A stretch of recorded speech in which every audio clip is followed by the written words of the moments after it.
अरे खेसारी बाबू, धान ओन रोपा गइल का? जे बहुत फुर्सत में आज बैठल बाड़ा और साथ में पवन बाबू भी बैठ के दुका बिनतार। अरे मोदी चाचा, धान त अभी नइखे रोपाइल, बारिश के इंतजार करतानी कि कब बारिश होला धनवा रोप देती। बारिश होते नइखे त का करी, धनवा त लेटियाते बा।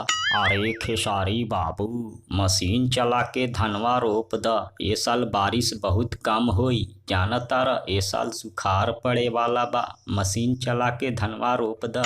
अरे मोदी चाचा, कहे के त कह देला मशीन चला के धनवा रोप द न त लेटिया जाई। कहे के कह देता रह, लेकिन तेलवा इतना महंगा क देला बड़ा कि दाम सुन के पीछे से धुआं निकल जाता।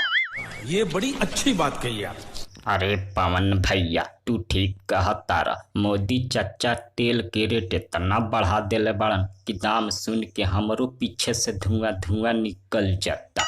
अरे बुड़बक, तहनी के धान रोपे खातिर अपन हम तेल के दाम कम कर दी। भागसन, तहनी के सलाहे देहल बेकार बा। धन्यवाद, जातनी।